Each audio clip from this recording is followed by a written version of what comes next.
Hello guys. नमस्ते नमस्कार हमारे तरफ से। मैं यूट्यूबर एस के राज।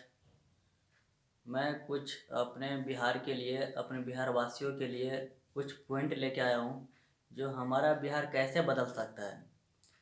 तो हमारे बिहार को, अपने बिहार को बदलने के लिए हमारे पास 3 टॉपिक है। अगर आप लोग को अच्छा लगेगा तो ज़रूर इस पे विचार रखिएगा आप लोग भी।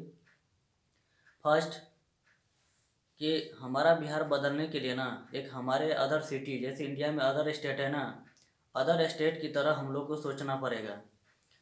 उसमें जैसे स्कूल हो, चाहे प्राइवेट हो चाहे गवर्नमेंट हो, प्राइवेट और गवर्नमेंट बच्चे को आईडी कार्ड, गले में जो आईडी कार्ड होता है ना, आइडेंटिटी कार्ड जिसे बोलते हैं, वो चीज़ अनिवार्य रूप से अनिवार्य होना चाहिए, कि ताकि जब बच्चा रोड पे निकलता है ना तो हमें देखने से ही पता चल सके कि वो गवर्नमेंट स्कूल की बच्चा है और वो प्राइवेट स्कूल की बच्चा है। दूसरी बात, हम सबको, पब्लिक को भी अलाउ कर देना चाहिए कि सभी के अंदर गले में आईडी कार्ड होना चाहिए। जैसे हम लोग शहरों में जाते हैं ना, कोई दूसरे कंपनी में, प्राइवेट लिमिटेड में भी जो काम करता है ना, उसके गले में आईडी कार्ड होता है।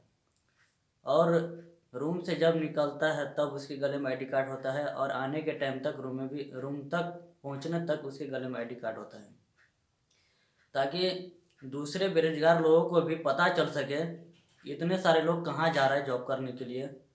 उससे लोगों को हेल्प मिलता है। एक दूसरे से बातचीत करने के बाद उसको भी जॉब मिल जाता है। अगर कोई जॉब कर रहा है, चाहे गवर्नमेंट हो चाहे प्राइवेट हो, प्राइवेट सेक्टर हो या गवर्नमेंट सेक्टर हो, अगर वो जॉब करता हो और वो ड्यूटी से आता हो, उसके गले में आईडी कार्ड नहीं रहेगा, तो जो बेरोजगार है उसको तो कैसे मालूम चलेगा कि ड्यूटी से आ रहा है कोई बंदा? नहीं मालूम चलेगा। इसलिए यही चीज़ हमारे बिहार में कमी है। एक जो गवर्नमेंट में जाता है, रोड पे निकलता है, कुछ पता ही नहीं चलता कि वो जॉब पे जा रहा है, कैसे मार्केटिंग करने जा रहा है, और इसके वजह से एक दूसरे को हेल्प नहीं मिल रहा है।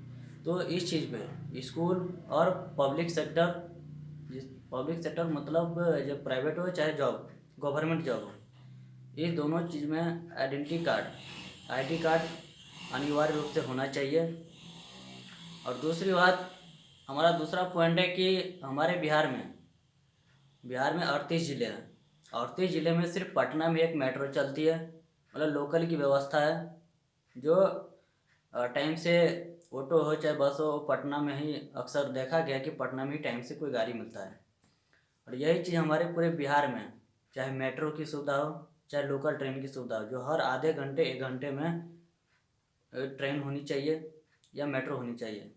और पूरे बिहार की बात कर रहा हूँ।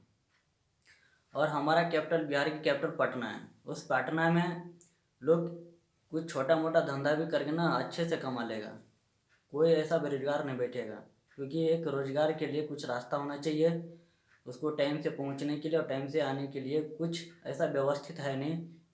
इसीलिए हमारा अधिकांश लोग घर में बैठे रहते हैं, उसको काम नहीं मिलता है, और इस तरह से हमारा बेरोजगारी दिन पर दिन बढ़ते जा रहा है। तो इस चीज़ पे भी ध्यान देना चाहिए हमारे गवर्नमेंट को कि बिहार के 38 ज़िला में अवेलेबल होना चाहिए, कि ताकि दूर दूर से लोग आके पटना में ड्यूटी कर सकें और ड्यूटी करके अपने घर जा सकें। और उसके साथ साथ पूरे बिहार में मेन रोड में रोड लाइट, जिसको या तो रोड लाइट, बिजली लाइट होना चाहिए, या सोलर लाइट की व्यवस्था होना चाहिए, कि ताकि लोग रात में भी ड्यूटी कर सकें और डे में भी ड्यूटी कर सकें। और तीसरी पॉइंट है कि गवर्नमेंट से लेकर के पब्लिक तक हम लोग को साथ में मिलकर काम करना चाहिए। ये नहीं चाहिए कि हम लोग सरकार के भरोसे बैठे रहेंगे, गवर्नमेंट करेगा, सरकारी वैकेंसी के भरोसे, इस सब पे ध्यान नहीं रखना है। हाँ, करना है, पढ़ाई लिखा करना है, सारा कुछ करना है, गवर्नमेंट भी करना है, प्राइवेट भी करना है, लेकिन कुछ सरकार को भी साथ देना है, और सरकार को कदम से कदम मिला के उसको साथ देना है। तो ये चीज़ सारे पब्लिक को समझना चाहिए, तभी हमारा बिहार बदल सकता है। और इतने सारे व्यवस्था, आईडी कार्ड की व्यवस्था, एक दूसरे को हेल्प हो जाएगा। दूसरी बात, लोकल ट्रेन या मेट्रो की व्यवस्था जो हमारे पूरे बिहार में लोग कहीं से कहीं जाके ड्यूटी कर सकता है या खुद का अपना बिजनेस कर सकता है। तीसरा बात कि गवर्नमेंट को या पब्लिक के रूप में, जैसे अभी हमारे गवर्नमेंट ने महिलाओं को 10-10 हज़ार रुपया दिया, लेकिन एक भी महिला ने एक टेलर मशीन, सिलाई की मशीन भी नहीं खरीदा।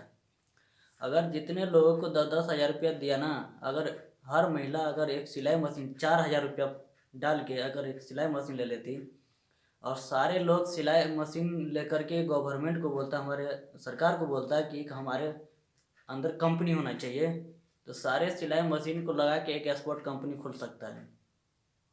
तो इस चीज़ पे भी सरकार को ध्यान देना चाहिए। ऐसा नहीं कि आप लोन वितरण कर रहे हैं, लोन के रूप में पैसा दे रहे हैं, ऐसा नहीं। आपको उसको थोड़ा कुछ ऐसा रास्ता दिखाइए कि ताकि लोग आगे बढ़ सकें। और कोशिश कीजिए कि हमारा बिहार में भी फैक्ट्री लगे, प्राइवेट लिमिटेड हो, ऐसा कुछ आप बातचीत कीजिए। और आप लोग लैंड की व्यवस्था कर दीजिए, कंपनी वाले ज़रूर आएंगे और हमारे बिहार के लोग जितने सारे लोग हैं, ज़्यादा से ज़्यादा लोग रोजगार हो जाएंगे। तो थैंक यू, आप लोगों को बहुत बहुत धन्यवाद हमारे तरफ से। अगर आप लोग को कैसा लगा हमारा विचार, इस पे ज़रूर थोड़ा राय विचार करके कमेंट ज़रूर कर दीजिएगा, और प्लीज़ लाइक एंड सब्सक्राइब ज़रूर कर दीजिएगा। Bye bye, tata, have a nice day.